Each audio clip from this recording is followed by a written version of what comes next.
Welcome to everybody. Welcome to One Bodies, All Bodies. We're all ladies. That is so cool, man. So welcome everybody. Melanie, Melanie, please tell me you're at home already and you're not still rushing around in that crazy Sandton place. I'm at home. Okay, beautiful. Just Beautiful. moving between rooms, but I'm Okay, home. beautiful. Beautiful. Beautiful.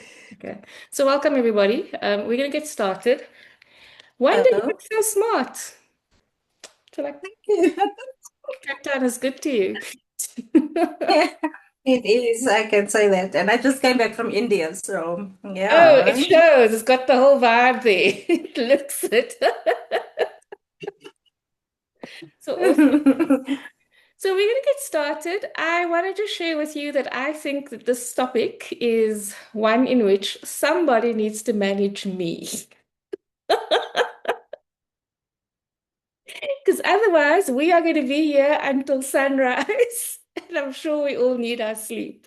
I am absolutely nerding out for this particular one. I think it is just one of the most gorgeous topics that I have ever played with. And I mean, obviously, you guys know I play with this concept of self-love all the time.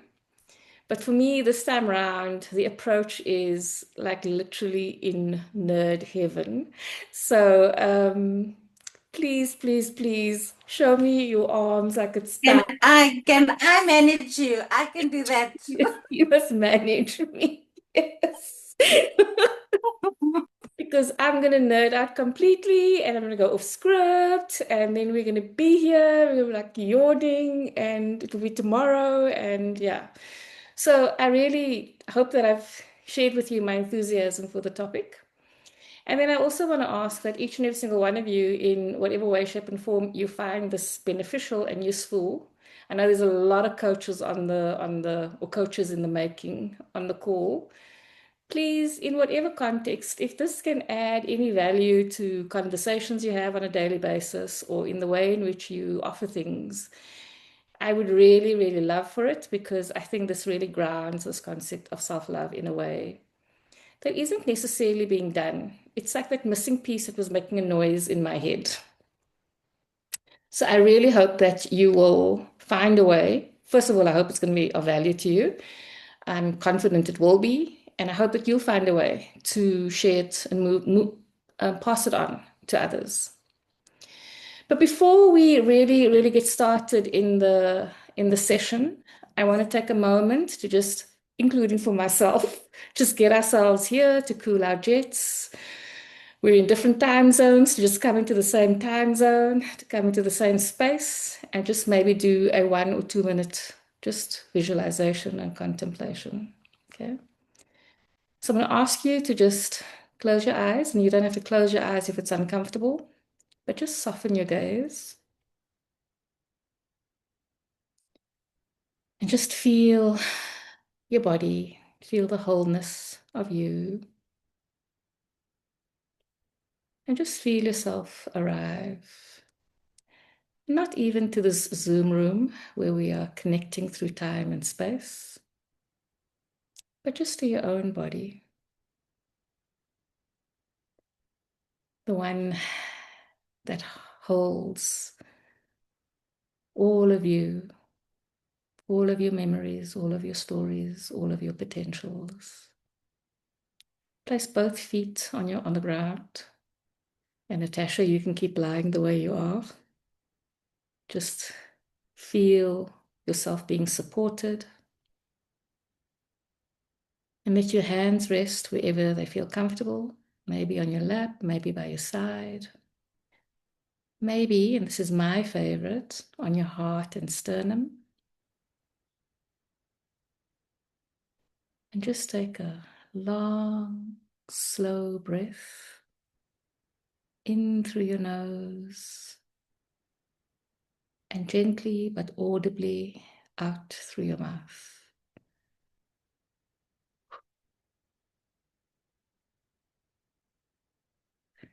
Once more, connect with the universe within.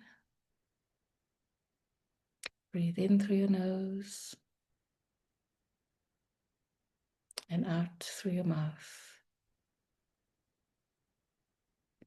And just one last time, breathe in, not necessarily deeply, but slowly. Feel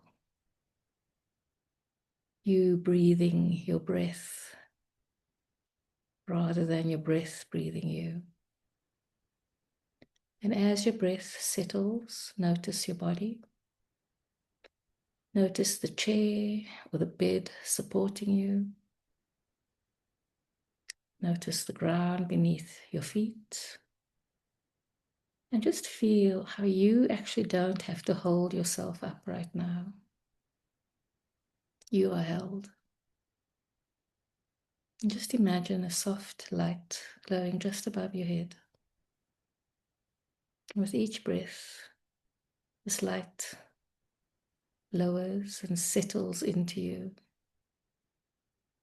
And with it comes luminosity and warmth.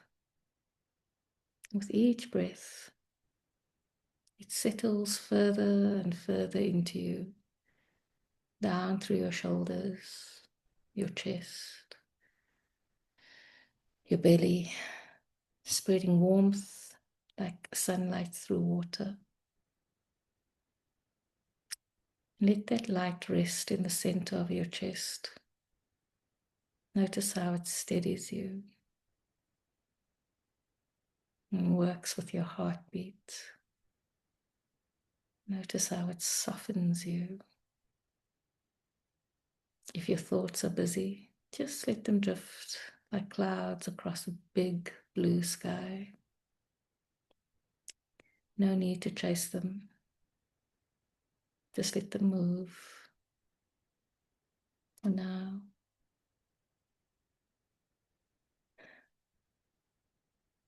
just offer to yourself that you're safe, you're here, and you're in a space where you belong, like-minded and like-hearted people. Let's just take one more deep breath, and when you're ready, open your eyes and return to the room. And return with your connection.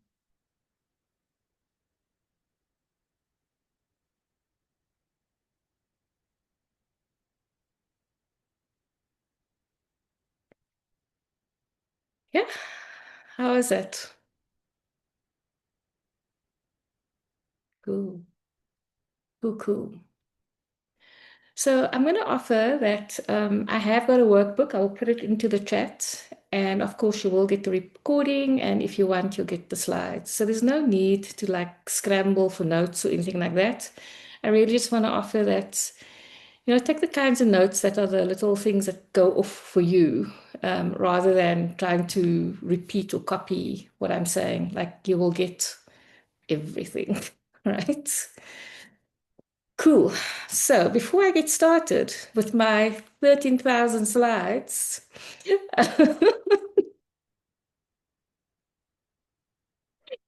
Melanie hasn't been to one of these yet. She is panicking. She somehow runs away, like 13,000 slides. I want to ask you, what brings you to a webinar or a session on whatever you want to call this, called Be the Author, Not the Audience? What brings you here on a Monday night? I thought for sure no one will come.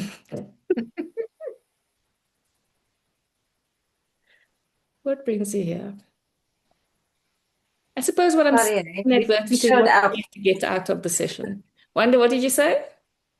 I said, sorry, we showed up. I'm here. Yeah.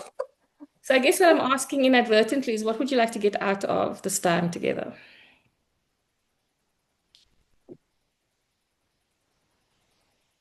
I think if I can go, I'll Yeah. go. Just like you said in your connection is like-minded, just Okay. to share. And I know every time I come to your webinars, I realize that it resonates, like we speak the same language. Okay. And when I go outside in the world, I'm a foreigner. So, An alien. so this is what brings me here. I feel like I belong. So thank you. Welcome to your tribe. We are the cult of self-love. Anyone else? We don't all have to go. I'm just like, anyone else want to just share? What what bring what brings me here is needing to learn self-love. Okay. So it's a voyage for you. Mm. Okay. I think you'll find yourself in a room full of fellow travelers. None of us have figured this thing out completely. We're en route. And I think you'll find that we are all in one way, shape, or the other, ambassadors and advocates for it. And as we find our way, I think we just have this love to share how we go along our way. Okay. So this is just an aspect of my journey, and I'm looking forward to sharing it with you. I am going to start the slides. And please, as always, I'm going to ask that you interrupt me because I find very often that you get so much value out of what we chat about rather than what is prepared.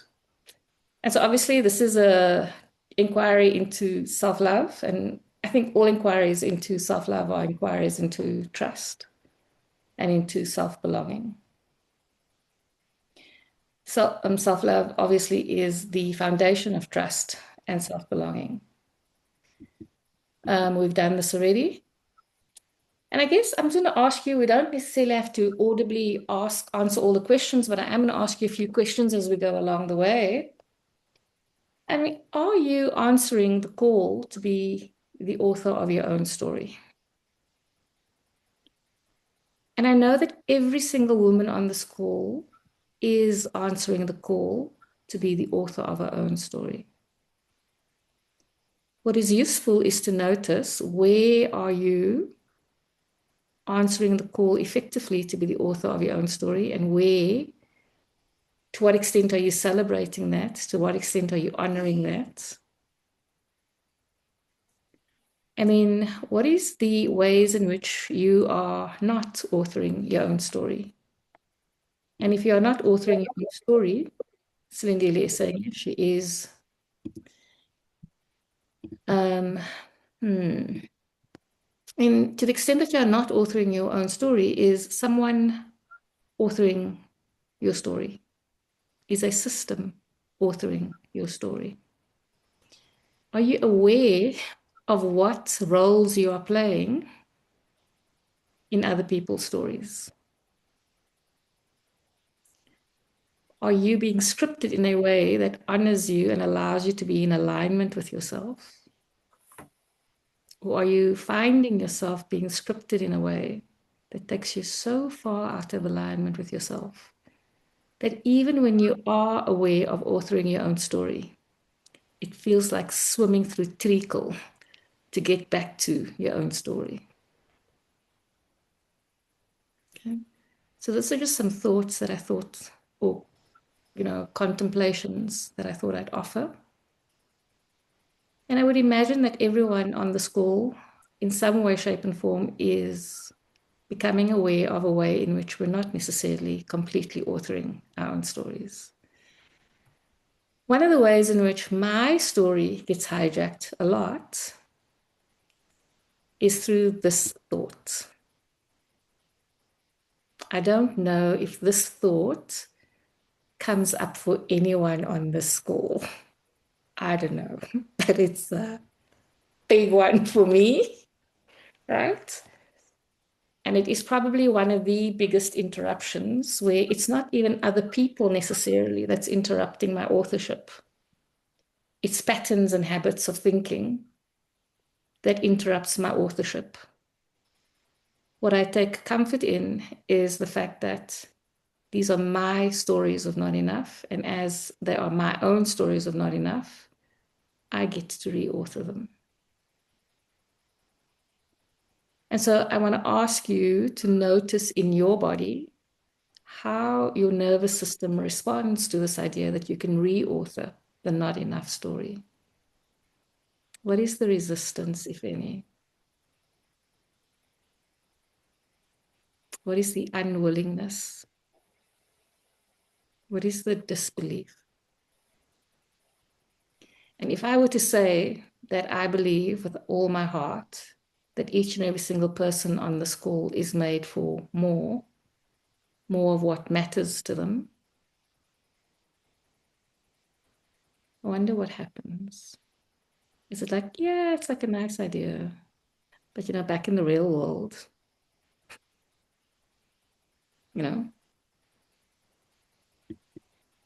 So what we're going to explore together right now, and I am going to ask you to, even if you don't say it out loud, but to add it into the chat. These are the things that we're going to explore together tonight. I hope that you're going to keep me honest. We're going to talk about why love changes us, what it is about love that actually matters. Why isn't it other emotions?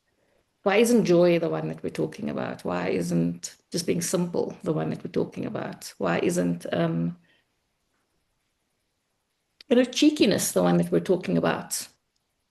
Why is it love? And then we can talk about a map to rebuild your relationship with yourself. I'm quite confident that it's nothing new to anyone here, but I am confident that we forget to do this. And so this is a reminder if it's not new. I don't think we're going to get to the permission and power part, but it's in the slides somewhere, in the workbook. And we're going to talk about why the usual personal development world, it doesn't backfire as it is said here on the slide, but it just goes into this neutral wasteland. I don't know if you have that experience. You know a lot of stuff. And you're just like a year later thinking, oh my God, I haven't done anything about anything, right? And I'm not calling anyone out here. I'm like, this is like mirror kind of talk here for me, right? And then I do have an offer that I'm going to make, and you are welcome to explore the offer if you are so called to. And I'm just very curious, like which one of these is the one that most sparks your curiosity? Please don't say the permission and power one, because that's probably going to be a different webinar. Oh, shit, okay, I won't say anything then.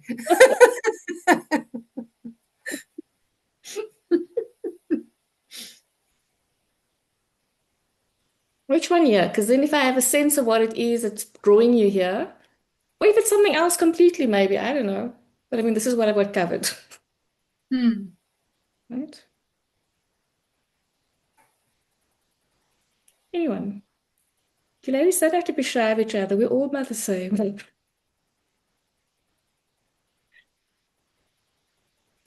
I'd like to hear more about why love changes us. Okay. Right, Natasha shaking her head, Melanie shaking her head. So I'm gonna take it that's the big attraction. Wanda saying a powerful map. Wanda, you already have the map. I'm just going to remind you of the map. Okay. And it's so fascinating, we do forget that we know how to do these things. It's just in the busyness of life. We just lose sight of it. Okay.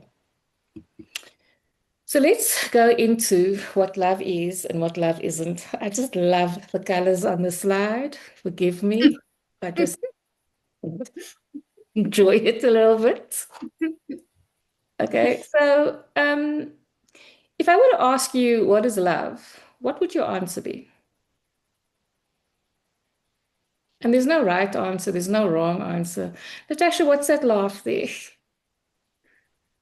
I was saying no freaking clue. Can you hear me? Yeah, you said no freaking clue. Yeah. Oh, wow. Okay. Anyone else? I'm sure that's not true, but I mean, we talk about love all the time. And that's why this question just intrigued me so much, because we talk about it all the time, but we haven't really stopped to say, so what is this thing that we are literally saying we all need more? There's quite a few people on the call who are light walker coaches or coaches in the making. And there is a song, by the way, I hate the song, and it says, "All you need is love." It's an anchor song, can't deal, right? All you need is love. Okay, when you asked which one from the list, I Mm, was like the first one because I resist most, not because I'm intrigued. okay, cool. So we're going to answer the question what love is, but I'm going to take you on a bit of a journey first. Because once you understand the journey, then you will have a deep appreciation of why this emotion is so important. The one thing that I do want to say is we think that love is an emotion. And for sure, it is an emotion, but it's the emotion that is a expression of a particular series of feelings and experiences inside of the nervous system. And that is why one person can tell the other person, but I love you. And then the other person can be like, but I don't think you do. I don't feel loved by you. Because it is not about the feeling, it's about the experience we create, either for ourselves or between ourselves and somebody else. And this is really, really important. Love is both simultaneously a feeling, it's an energy, as well as an active, creative process. Okay. I mean, we all know the song, "I Want to Know What Love Is." My husband literally sang this to me in the early hours of a morning. He said he wants to show me. I don't know what he was on about. That is so cute. It, it wasn't romantic that much, I can tell you. Oh. I'll give you the context of it. The context of it was um, I puked like crazy, and I was very embarrassed about it. And I was trying to clean up and whatever, and he was cleaning up. And I was like, "Why are you doing this? I'll do it," and whatever. And he literally sang the song to me. And so maybe it was romantic, but it was awkward. Anyway, so here we go. This is the beginning, and I'm going to say this is from a variety of different sources. So this is my mishmash of it. So love is a exchange of experiences that quite literally reorganizes the physical structure of your limbic brain, your emotional brain. So it's not flutters in the belly. It's literally biological, right? Love is, once the experience of love is experienced, it goes into your neurology. And by the same token, and a bit faster, if the experience of love is not experienced, that also goes into our neurology and our biology. And that I'm going to really, really ask you to hang on to that, the idea that we don't experience love, which is not the same as saying people don't love us. But it's when we are not experiencing that love, there is an impact in our neurology and our biology, and we're going to we're going to proceed to explore that further. It'd be nice. I said this already. So what love does is love literally structures how our nervous system reads safety. Or in the absence of love or experiencing or feeling love, what it does is it creates an illiteracy around safety. We become safety illiterate. So we can work in an environment where there are policies to protect us. There are leave days, there are bonuses, there are promotion plans, there are PDP, or not PDP, professional development plans. There are all these kinds of things. There are laws and rules for what it takes to risk your employment. But when we are not feeling experiences of love, and we're going to get into that, so it sounds weird to say we're not experiencing experiences of love. we are either not feeling safe, or if throughout our lifetimes we didn't experience love, we actually don't know how to read all the safety that is actually available to us. We just feel unsafe because the neurology for experiencing safety is not fully developed. It's fragile. Okay. So this is not a small idea. This is an enormous idea. And so I use the workplace in particular because actually what we need in the workplace are copious amounts of safety. And if you're asking for copious amounts of safety, what you're really saying is, because the word psychological safety to me literally is, when the word psychological safety is used, I literally feel like my eyeballs want to roll back. And to me, the word psychological safety, I don't know how you feel about it, it's a bit like bubblegum under a desk. It's just become gross. Because we don't put in the deep emotional work that is needed. We respond with policies and procedures.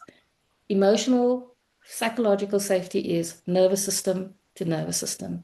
It is quite literally, and leadership is limbic brain to limbic brain. Parenting is limbic brain to limbic brain. It's not even other parts of the brain. It's limbic brain to limbic brain, right? And we're going to go through that a bit further now. So what love does is it teaches us how to experience safety. It helps us to regulate stress, and it helps us to rewire our patterns. This previous point about rewiring patterns is so important because I know most of the people on this call, maybe not all of us, but most of us, we use self-criticism as a mechanism for motivation. Motivation to do new things has to come from love, celebration, and appreciation. And the reason why is the limbic system. The limbic brain allows us to rewire patterns in the environment of love. In the experience of criticism and threat, it hardens, it doubles down on existing patterns. And so when we want to experience transformation and we bully ourselves through the process, we find that we have stop-start patterns and we can't really progress and get the momentum we want to get. And the reason is very simply because the limbic brain doubles down in times of threats. It sends the alarm systems, and the alarm system says, we are not focused on change. We will reinforce what is. When the limbic system is relaxed, it can think about change and transformation and will do what it needs to do. It is highly adaptable in love. It is highly resistant in the absence of love. And this is limbic brain science. Okay? So this, obviously, the system rewires for safety. I will tell you what the limbic brain does in a minute.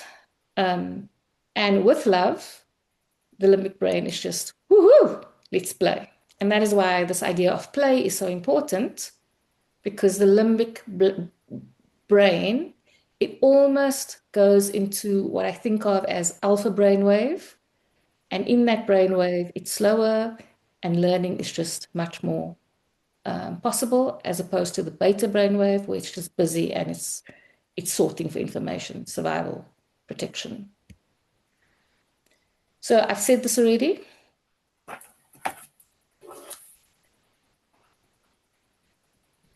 And so it's really, really important for us to think about how we speak to ourselves. How frequently do we chide ourselves? How frequently do we criticize ourselves? How frequently do we take a thing or an experience that is actually quite neutral, and we then provoke it into a fear state because of the way in which we speak to ourselves? By being critical, by reinforcing the story of not good enough, by putting so much pressure on us to perform, when really all we are here to do is learn.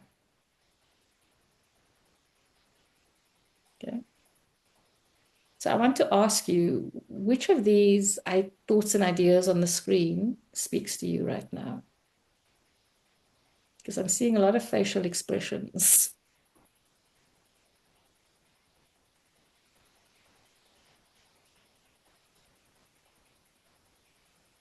Melanie. We stop trusting ourselves Yeah. because that second guessing and ruminating is, I don't know if it's the right thing. And it's exhausting, right? Mm. And by the way, the limbic brain cannot thrive when we're exhausted. And so many of the lifestyles we are creating at the moment is quite literally counter limbic health. Because the limbic brain actually does its best work when it is at rest and completely when you're asleep. Right? And the reason why that is because, I hope it's on the next slide. If it's not, here we go. So this is what the limbic brain does. It's your emotional center. And this is why when we are tired, we become moody. When we are hungry, we become hangry, because the limbic brain is saying, hello, something needs attention here. The system is in dire distress. Do something, right? And this is really important, because if you are perpetually tired and perpetually undernourished, and I don't mean food undernourished, but just your entire system is undernourished, your limbic system is the place where you are being starved, or it's not able to do what it needs to do. And so your memory system doesn't work appropriately as it's supposed to. Your social human-to-human attachment becomes incredibly distorted. It becomes unhealthy attachment.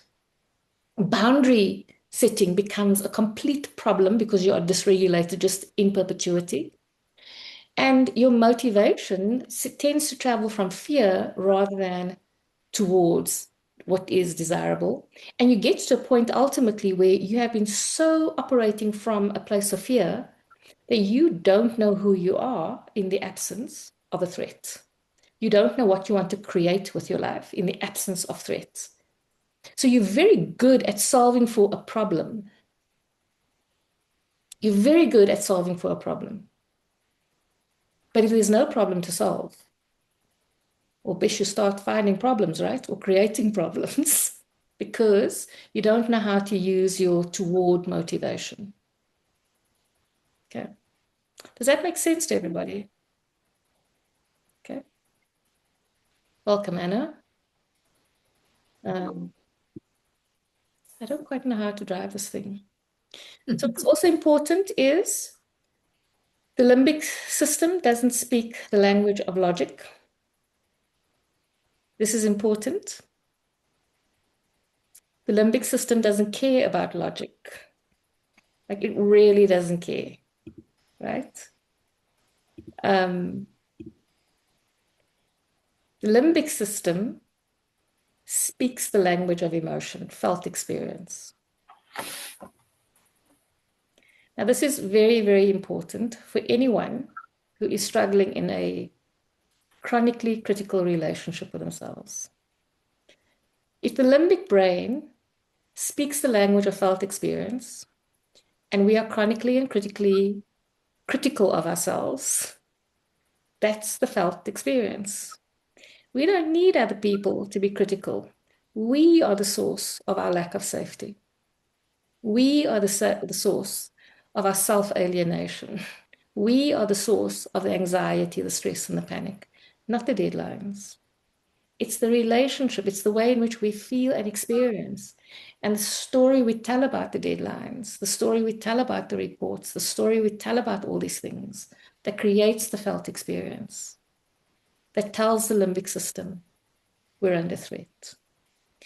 Now, as much as this sounds quite daunting, it's also, to me, quite empowering, because what this means is that if I become more self-aware, less self-analytical, just more self-aware, I can come to choice.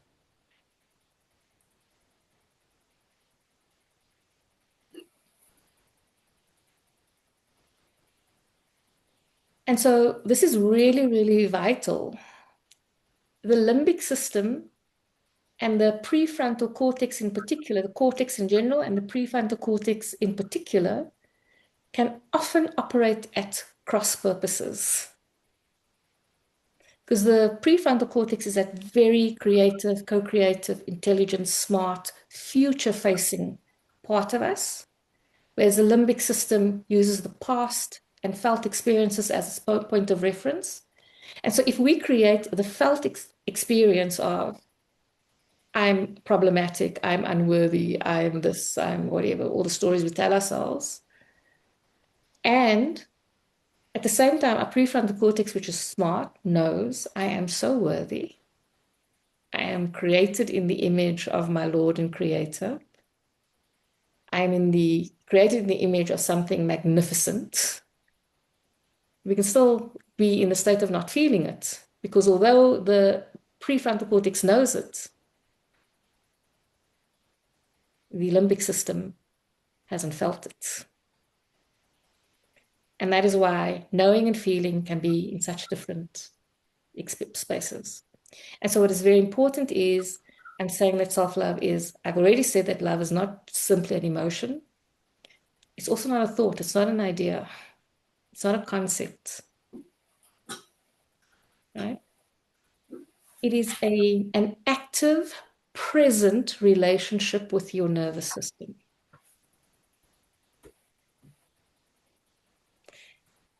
I'm going to say that again. It's love, and self-love is an active, present, ongoing relationship with your own nervous system. Okay. I want to pause there. Any comments, any thoughts, any ideas coming up for you? Any like, hell no. Like, I don't think so.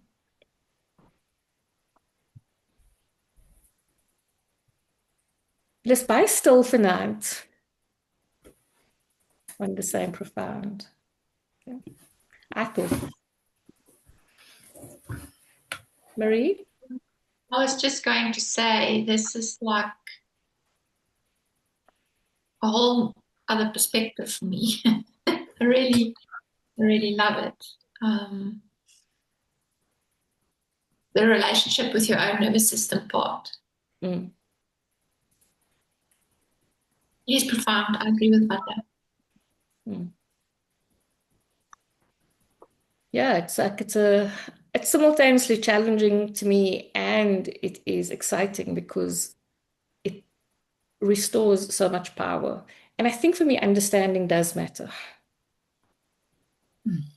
Yeah. I think I want to write it down and use it as a mantra. Because clearly, it just blew my mind. Like, I'm telling you, right? There's more coming.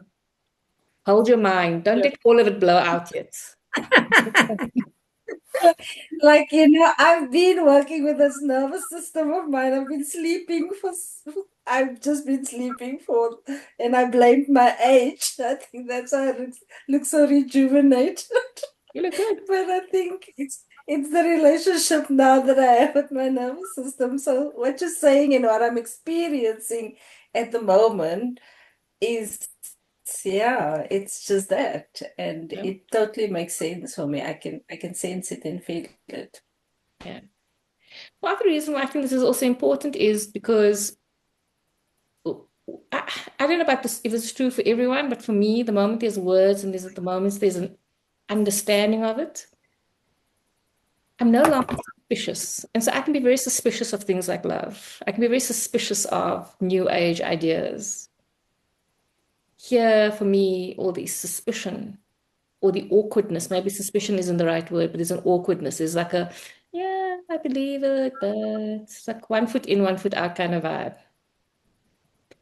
I can let go of those whispers. And Larissa, I didn't know if you wanted to say something or share something. No. Okay. Thank you. Thank you, Sophia. Cool. So I want to ask you this question, and this question continues to the next slide. Like, when was the last time you felt safe in your own company?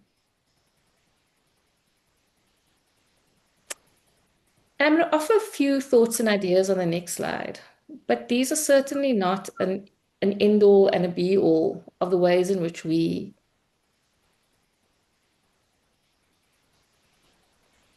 have learned to cope with an anxious or a stressed nervous system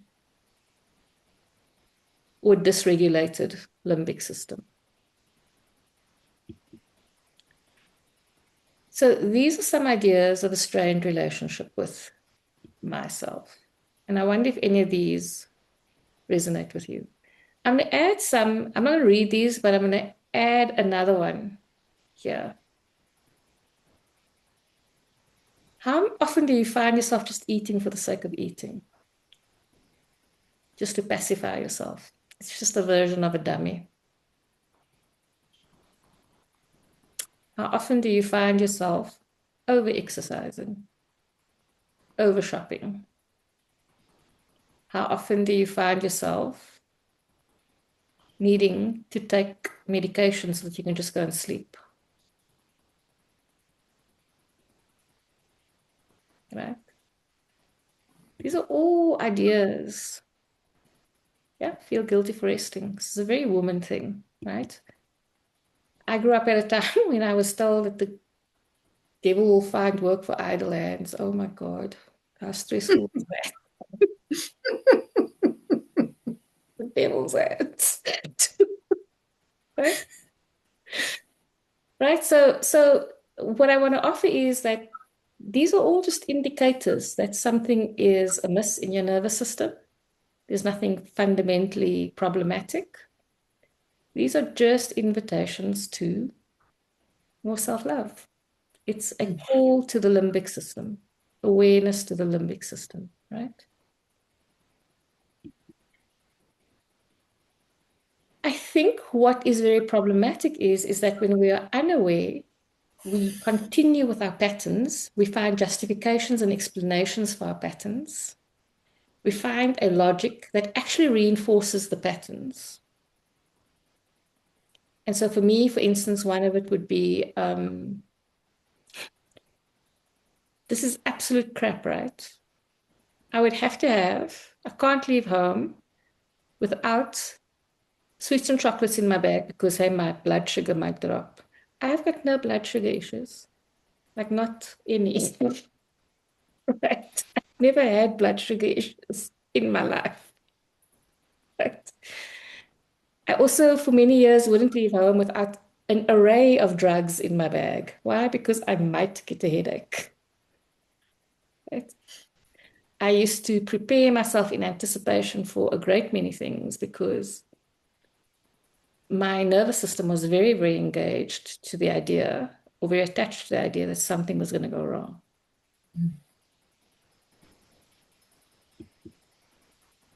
So I want to offer, and this is where what love is, the answer to the question of what love is starts to come through. So that the context has been shared.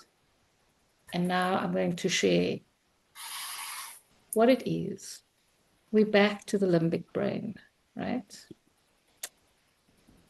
Whether you heal somatically, whether you're doing heart healing, whether you're doing hara or womb healing, it doesn't matter what kind of healing you're doing. If your limbic system is not involved, it's not going to matter. And so ironically, so much of the somatic healing that happens, people think it's the activity that matters. It's very rarely actually the activity that matters. It's the community within which the activity happens that actually matters. Because the first limbic force and the most powerful limbic force is resonance. This is why we sign up to communities. And that is why we love being in communities. Some of us make ourselves broke going into communities. Because what we're experiencing is limbic resonance. There are people who are able and skilled at seeing us, at knowing us. It's easier to drive. You're in the right space, Wanda. Right? So we're all going to go broke community. right? So limbic resonance is, does my mirror neuron, so the mirror neurons are two little glands that sit behind this plate here, do my mirror neurons line up with your mirror neurons? Because if my mirror neurons and your mirror neurons line up, we experience this thing called rapport. And when we are in a state of rapport, our nervous systems drop. So Natasha, Marie, and I had an experience 2 Tuesdays ago as observers of conversation, dialogue held, where resonance took place. And we were just observers of the conversation. We were not in the conversation. We were just watching. And this was a fairly meeting kind, like a meeting kind of conversation. People were not chit-chatting about, love. But they were performing love, and everyone around them, nervous systems slowed down. Limbic resonance was achieved, attunement happened, and the nervous system, the brain says, oh, we're safe. We can open ourselves up to new ideas. Limbic resonance is so, so important. In experimentation, there are babies who were denied affection and connection with their parents or any person. They're fed and attended to, but they are not, there's no resonance being established with them. And the experiment is called, there are two actually. The one is the baby still face experiment, and the other one is the baby stone face experiment. The baby still face experiment, I'll come to later, but this one is baby stone face experiment. In the absence of resonance, they actually are intellectually paralyzed, not paralyzed, compromised. And that is how important this thing of limbic resonance is. And so if you go into meetings and limbic systems are on high alert, you actually can't connect, and you're not connecting. Everyone is operating from resistance rather than openness. Okay? And that's why this art of communication is such a sacred art. The next is limbic regulation. And this is why we love being in community, because if we have to regulate by ourselves, it's quite effortful. When I regulate in community, so much of the heavy lifting is done by the community itself. And so whether the community is a community of one other person, whether the community is done through social media, through music, through whatever the case might be, regulation is something that allows my limbic system to experience connection and to calm down my nervous system. And obviously the opposite is also true. In the absence of connection, I become dysregulated and I become hyper vigilant and safe. Okay? Because we are tribal species. And then the last of three forces is revision. The brain rewires when there's emotional safety. It is willing to start a new nervous thread, neural pathway when it experiences emotional safety. So if we're seeking transformation, whether the transformation is physical fitness, whether it is dietary, whether it is a habit we want to change, limbic resonance, limbic regulation, and limbic revision is so important. Because the moment we are in dysregulation, change does not stick. Okay. Does this land for you guys, or is there anything more that I need to share and explain?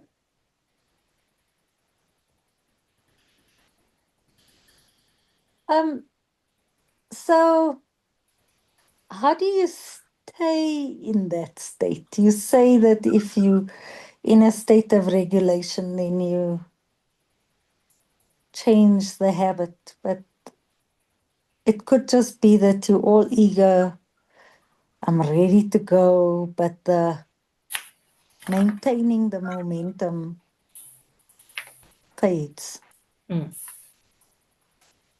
going to answer that through the process. There's no one answer to it. And the truth is, this is something that we all have to create and kind of co-create. But I am going to return to that. Yeah. But I mean, even look at the question. The question comes from a place of there's a problem that must be solved. There's a crisis. There's something that needs to be fixed.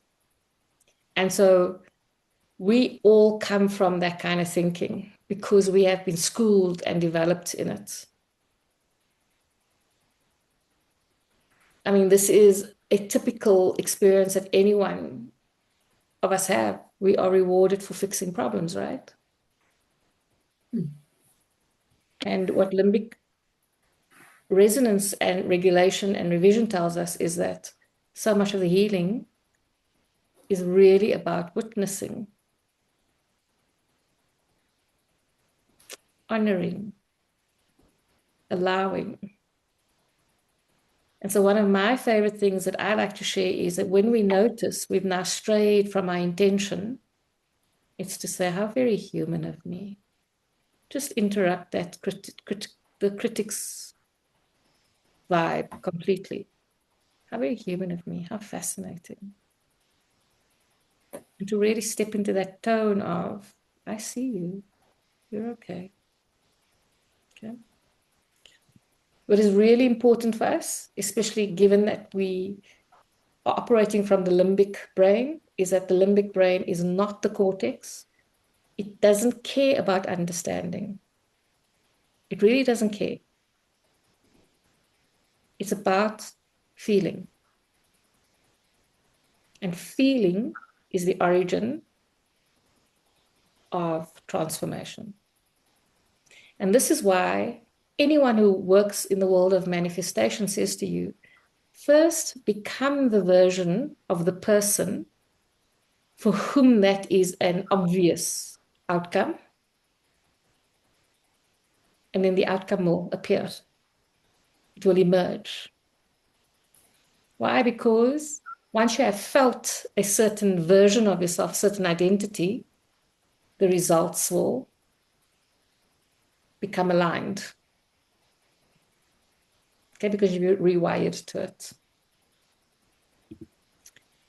So I want to ask each one of you, and the slides will come to you, is think about who has helped you feel emotionally safe. And when you feel emotionally safe, what does it feel like in your body? One of the things that I have become aware of is that I've really only learned to feel emotional safety in the last 3-4 years of my life. And the feeling for me is one where I don't actually have a sense of time. That's when I know that I'm feeling emotionally safe. I'm not experiencing resistance. My brain isn't here sputting. It's a very new feeling for me.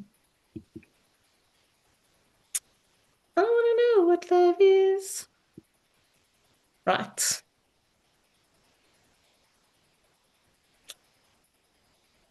So, then, what is love? There are 4 core elements to love. The first is being seen, attention. You can have, I'm going to use a very hypothetical example because I see this on the movies, but you can have the most beautiful bouquet of red roses sent to you, but you know it's being sent to you because your partner, lover, husband, whatever, told the secretary to find something nice to send you. That roses means dip, means nothing. It's lovely. It's nice from a point of view, but you don't feel seen. You feel like something on someone else's to-do list. Okay. So the first element of love is, have I been seen? Have I been noticed as me? Not the masked version of myself, the one that is acceptable, the me. And have you attended to that version of me emotionally and physically? And so if you can think about a baby,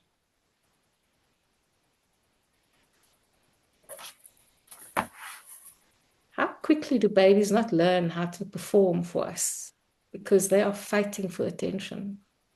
That is how valuable attention is. It's one of our first survival skills, right? And so in workplaces, you see it play out. People talk over and over. They say the same thing over and over and over. They jockey for space. Why? They want attention. They want to be seen. Why? Because they're actually just little babies still. And I don't say that in a derogatory way. Wonder we can sing together when this thing is over. The second is, can you accept me? So you can see me as me because I'm able to be me around you. Can you accept me?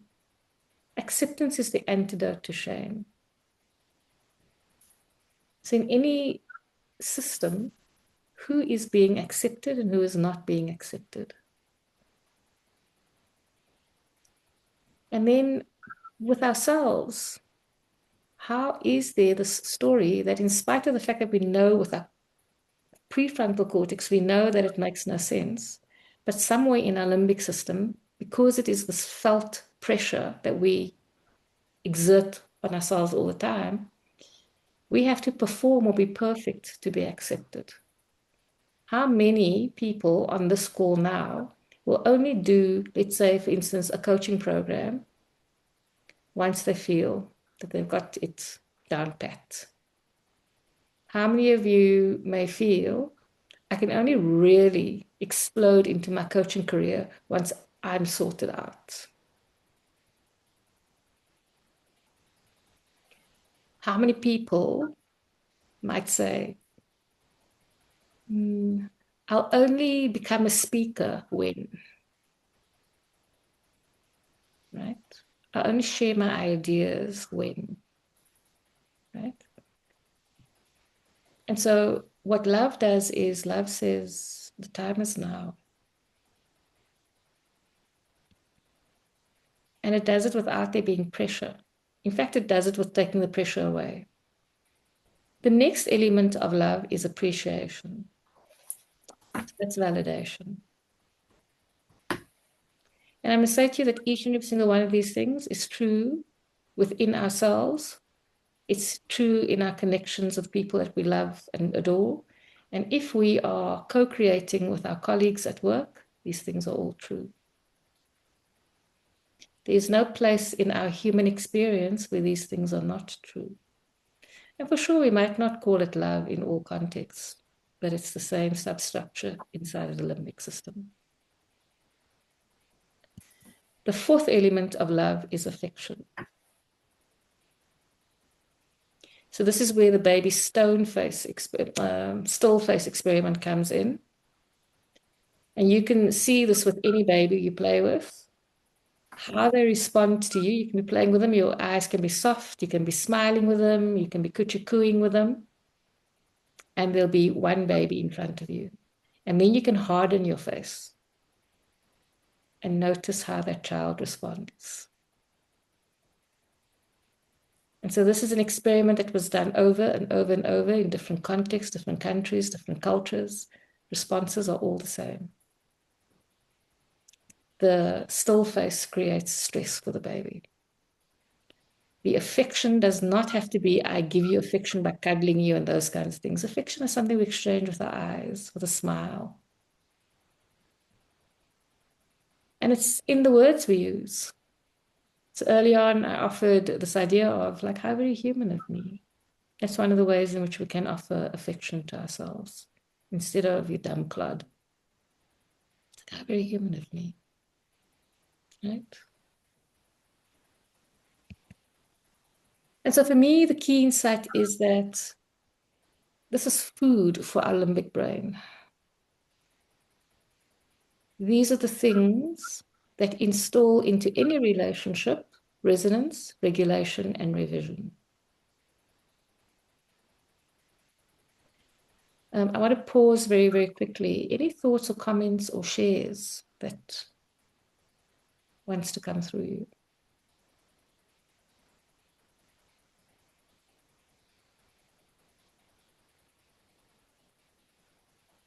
Safia, so these foundations, do they have to be an equal amount? Or they just have to exist? So it would be someone from a scientific background who would ask me that question. They have to exist.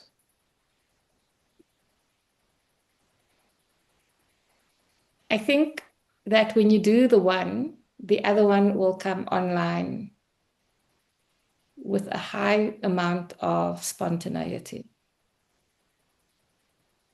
Awareness is the key, though. Awareness of, oh, I'm noticing I'm speaking to myself without adequate worthiness and value. And then that might be a curiosity. What is happening for me? I'm actually rejecting.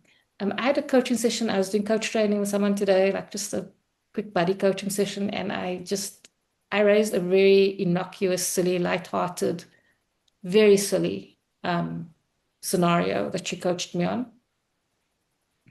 And the next thing we knew, we were in the badlands of something seriously, seriously big awareness.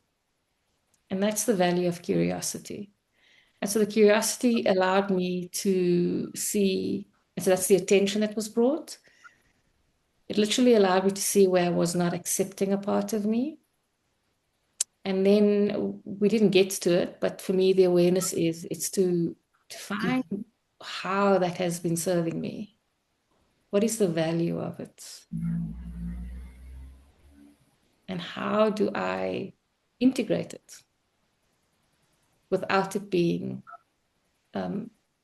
oppressive inside of me? So I don't know that it's in equal measures at all times. I do think that they're highly correlated and interconnected.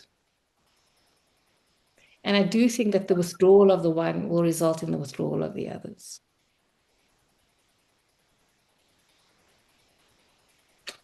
Anna, does that answer your question? Even if it's an yes, it does. answer. Yes. Yes, it does. And it didn't need to be scientific, but yeah, it does. Cool. Okay, I'm going to continue. So from everything that we said now, this is all about connection, right? And connection is currency. And I like this word currency because currency is about simultaneously value. But if you think about electricity, electricity animates and brings to life things. It brings into the experience. I mean, you can have an electric kettle, no electricity. It's just a jug. It's like a vase or something like that. It can't kettle away, right? So connection is the currency. And why this matters for self-love is because when we are governed by the inner critic and the story of not enough, the only thing that we can do is disconnect. And so we feel quite alien in our own skin. That feeling of not belonging becomes the go-to feeling that we experience. The feeling of being alien. And it's not alien because we are different. It's alien because our nervous system has not found a way to just experience resonance.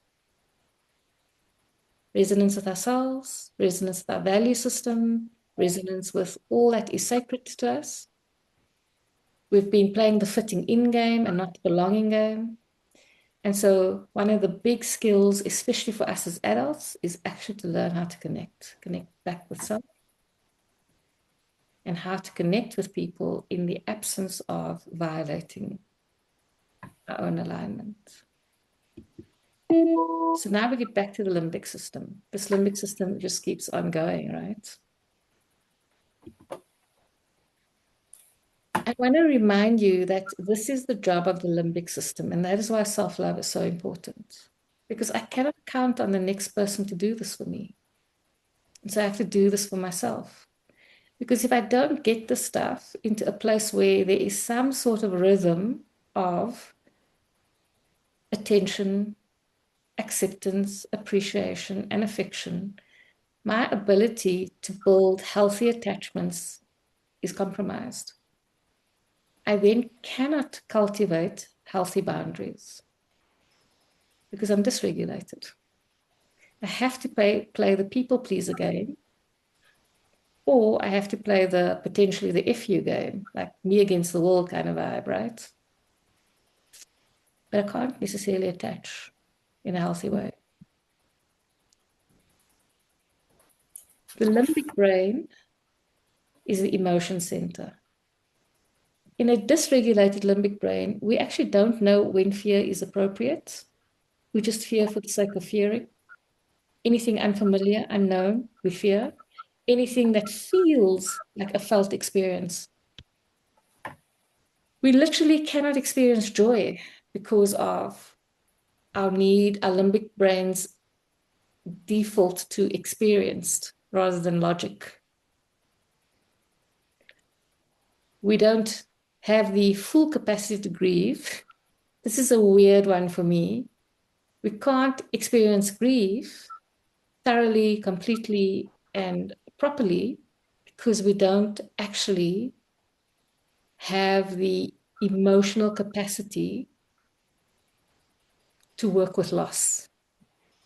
Because the moment we anticipate the grief, our limbic system goes into self-preservation mode. And so we are working with anticipatory emotions, not rather than lived experiences. And love. An unhealthy limbic resonance means that we can only work with the motivation of fear, not desire. And the limbic brain takes control over memory. Now, one of the things I want to say to you is my career in corporate was like a supernova at the same time that my kids were being born and they were little. So I was tired. And when you ask me about my memories of that period of time, I don't have them. They're not there.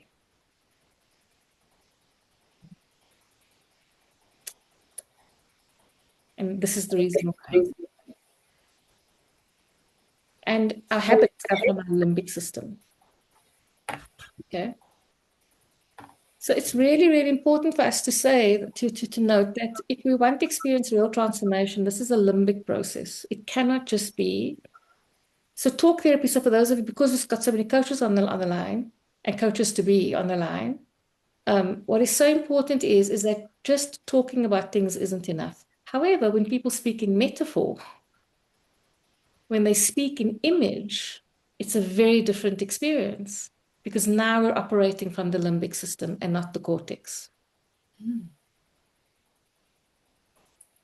The patterns can collapse. And so if you are a coach, you're hunting down people's metaphors, their stories, their images. Okay. So Natasha, love is an input, including attention, appreciation, acceptance, and affection. The limbic system takes this in and says, oh, this is lovely. I like it a lot. Let me do this for you. I'm willing. And it will then produce moments in which new patterns can be established. I really want to say that so many of us in this modern world are safer than we've ever been in the history of mankind, in spite of everything that's happening. We are safer than we've been in the history of mankind, and yet we are the most anxious of all peoples. And part of it is because we don't experience enough limbic resonance, regulation, and revision. And so we don't necessarily interpret cues appropriately. Okay.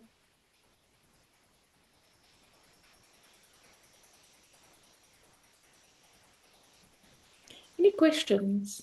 I'm not going to go through all of this stuff on the slide, but any questions? Any comments? Are there any nerds who are like, you? It's our biology. I really hope that one of the things that really dawns on you is this idea that how we speak with ourselves really matters. How we honor our stories really matters. How we go about stilling ourselves really matters. I want to just offer this particular thing. This idea is that trust is everything, because the limbic system, remember I said early on when we're communicating, it's limbic system to limbic system. So trust is everything. The challenge is that you don't find trust in the other person. Trust is something you can only find in yourself. For me, this is a very bold and painful and absurd idea, because everything in my nervous system says, but I need to trust somebody else. The truth is, every person on earth is going to disappoint me in one way or the other. Even the people who love me the most. These are facts.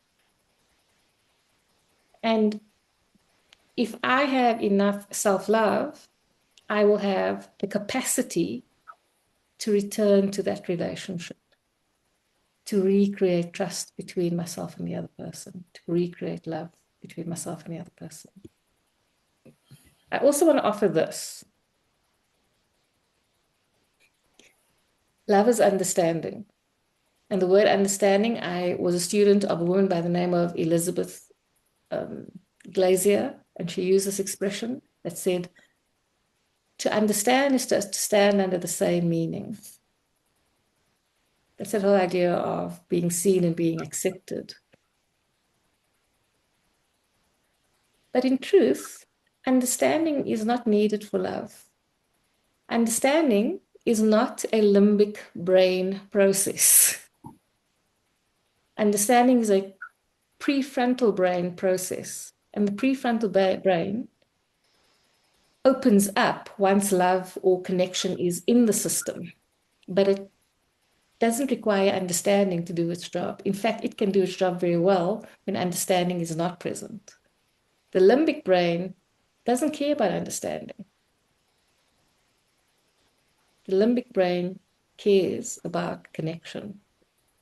And so the fascinating thing about love is that you can love someone who is incomprehensible to you.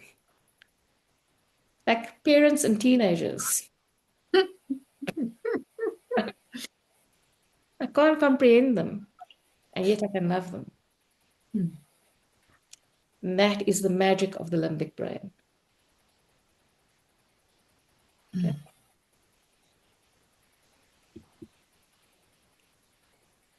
I have I am recording. I just have this moment of I'm not recording. And so to answer Melanie's question is that this is about practice. It's as simple as that. It's age old, it's simple, it's basic, but it's about practice. There is absolutely nothing else that is going to make it possible for us to shift from the inner critic to self-love. It's when you become aware, it's how you respond. Does your critic get the voice? And even if your critic gets the voice, when you become aware that the critic has gotten a voice, are you able to then say, How very human of me. I have new choices at my disposal. I have new options at my disposal. Okay. And then here, Wanda is the map. I'm not going to spell this, do this little by little. This is the map. The map is, do you have an active relationship with yourself? Now, I say stillness as if it means, being still, but this could be going for a walk. Anything that allows tuning in with yourself. It could be coloring in. It could be doing work you love. But where your brain is still, it's not having to engage in a way where there is right and wrong. And so it's stillness for awareness. Okay. It's noticing where the resistances are, where the hurts are, where the wounds are, where the stuck points are. It's noticing the stories. Okay. Creating the space for the stories to emerge. In the absence of stillness, we just have the judgment. We don't have the detail. Okay. So this is the origin of this pattern. Whereas if we're just busy, it's like, no, you know what? I'm just a hopeless case. This is just who I am. So stillness stretches perspective.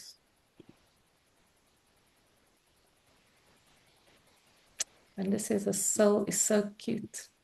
5 out of 5. Beautiful. And so connection. How do we connect with ourselves? How do we feel? How do I connect with, oh my God. How do we connect with ourselves spiritually, mentally, emotionally? How do we disconnect so that we can reconnect? How do we connect with ourselves in our social context? There is no such thing as self-love and self-relationship if we don't have a healthy boundary system. Now, I know in the world of personal development, we speak very often of boundaries in the context of the no. However, what is more powerful from a limbic resonance point of view is, what are your desires that you are saying yes to? What are the yeses you honor that bring you into alignment with yourself and your own desires? So too much of the world around boundaries is about the no and the self-preservation and the protection. What about the boundaries that allow for expansion and creation? Okay. Self-talk is just a big part of the relationship map. I've covered that quite a bit. But we have to become really aware of how we speak with ourselves. And the place of trust is, did I do what I said I was going to do? When I said I was going to give myself 3 minutes of just closing my eyes 4 times or twice today, did I do it? Did I honor my own wishes? Did I obey myself? Or did I obey the demands of everyone else around me? So you can reflect on what parts of the map felt like messy or missing to you, like missing from your life. Like when you do it, it's just crazy. And there might be times when you do it because you might not have full competence in terms of doing it. And so there might be a messiness to doing it. I do it sporadically, or I do it in a way that doesn't allow me to feel confident and elegant when I do it. And so this is the moment. And the reason I put the slide is because we think that this is going to happen sometime in the future when life is different and better. This is going to happen on the day that you are having a chaotic day, where you've got deadlines and stuff coming at you. So I'm like, so I've got my blog goes out tomorrow. I haven't even started it. How do I do this now, knowing that it's getting late and I have an early morning tomorrow? That's what integration looks like. Okay. So it's this moment. And to answer Melanie's question earlier on, it's like, how do you do this consistently? Is the only moment that matters is this moment. What I did 10 minutes ago, it's gone, it's done. It's this moment. Now, in this moment, when I have awareness, this moment. It's the only moment. Because the moment that I said this moment, the first time, that moment is gone.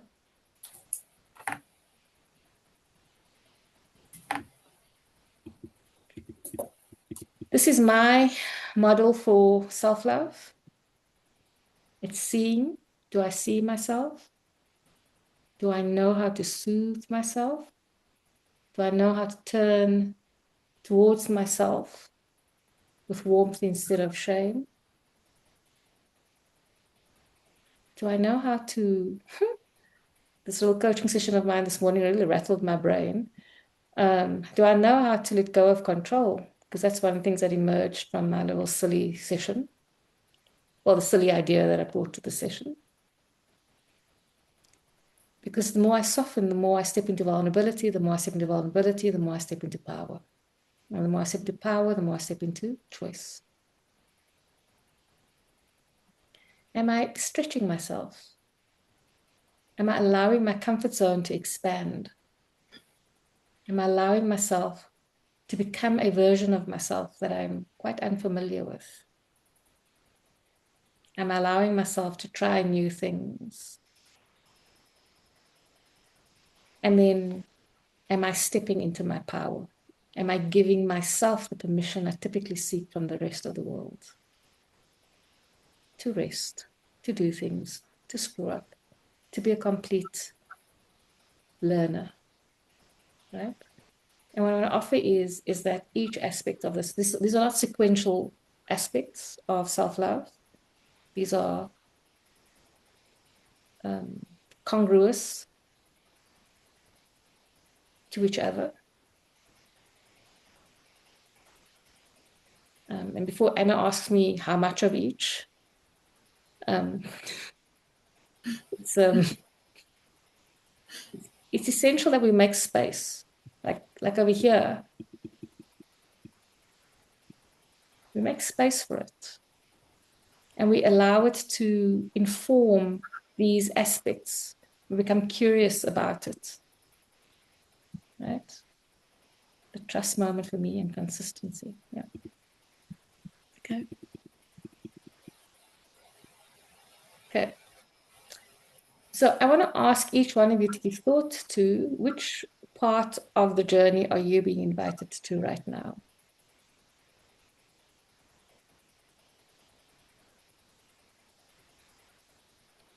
Is there anything that I have shared with you this evening that beckons you?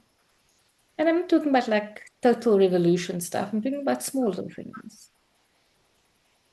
Is there a way in which you can soften with yourself? Stretch yourself. I know Natasha is stretching herself this week. Is there a way in which you can give yourself permission?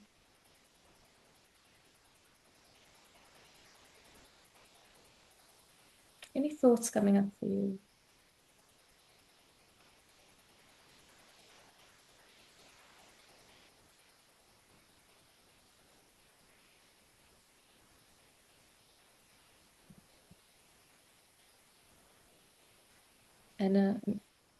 Anna saying 3 and 4, the softening and the stretching. And Melanie is saying the permission, the softening and the permission, vulnerability and permission, right? Anyone else? You guys have never been this quiet before? What have I done? I think the thing that stands out for me, Sophia, is to meet the truth of my patterns with compassion rather than bashing myself and let the critic have a dance and a party. I really and truly hope that you recognize that the limbic brain is observing the irritation, and all it does is reinforce what was. doubles down on the pattern, right? And so the pattern interrupt really is always the compassion. Always compassion, always compassion. Okay. Wanda's giving me the evil eye. There's 2 minutes left. And I want to just share with you that I am starting the Self-Love Lab. I'm going to start on, I don't know what the date is. It's Monday. I think it's the 13th of October. So this is a beta, it's a beta on the 13th. Yeah, I'm starting on the 13th. So there is a link I'm going to share with you for the program. But it is a beta, so this is the date on the thing that I'm going to share with you is not reflecting, but this is 13th. It's 21 days. It's a 21-day way in which to interrupt the pattern, to meet the limbic brain in a way that helps you to install new patterning. Okay. I think the price is $875. I'm not sure. I think so. The details are in the page. But that is the price that I'm offering right now because it's in beta. And then the idea here is that every day I connect with you in your mailbox, on a platform, with daily reflections, and the platform will have space for interaction. And so part of the reason why I'm doing this is also to learn how to use the platform. It'll be my first. And it's also about accessing the different depths, so the different aspects of self-love, and building the map for yourself, and tuning into the 4 A's that I shared with you. And they say 21 days. I'm not sold on all 21 days to shift a habit, but I can tell you this much: 21 days does shift core energetic footprints. It might not necessarily play out in your lived habits all the time, but the core energetic footprints that you're walking around with starts to shift very definitely in 21 days. Okay, so that's my slides. I know we have time, so you are more than welcome to pop off if it is time for you to pop off. But I do want to ask, are there any comments, any questions, any things that are like just, are you nuts? Sophie, I loved it. Really? No one was talking to me. Yeah, but I was like absorbing it, you know.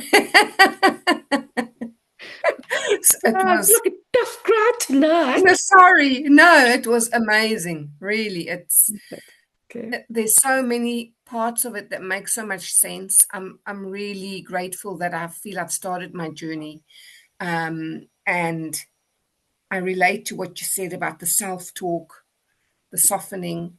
No, it was fantastic. I like it because it makes sense. Like you said, you know, there's something tangible behind it. It's not just like a gut feel or something you have to trust. Yeah.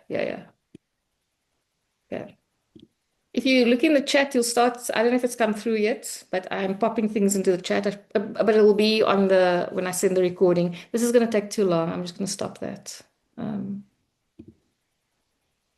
Okay, just delete it. Delete. Okay. No, don't do that. Any other comments? Anything else from anyone? Questions? Things you're struggling with? Things Sapia. Anna? Oh, sorry. Yes.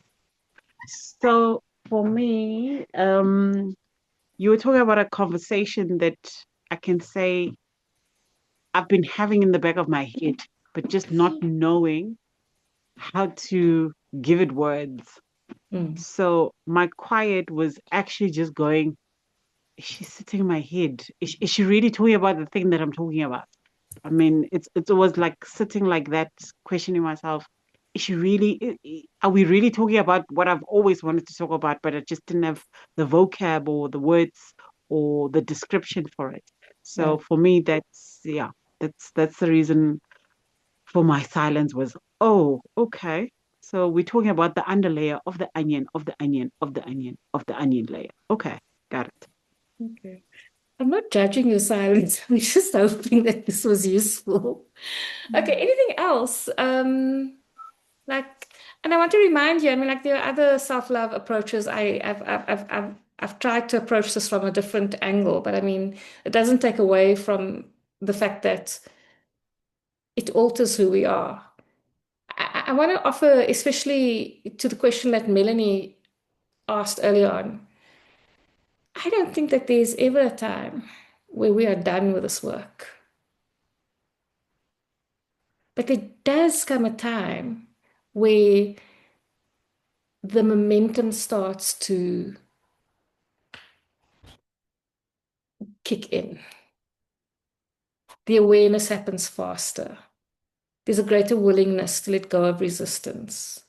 We're not necessarily questioning everything to the nth degree. We're not looking for the amount of certainty that we might occasionally have looked at. We are able to just be vulnerable without like thinking, okay, what's going on now, right? We are not suspicious of our own experiences any longer. And it takes time.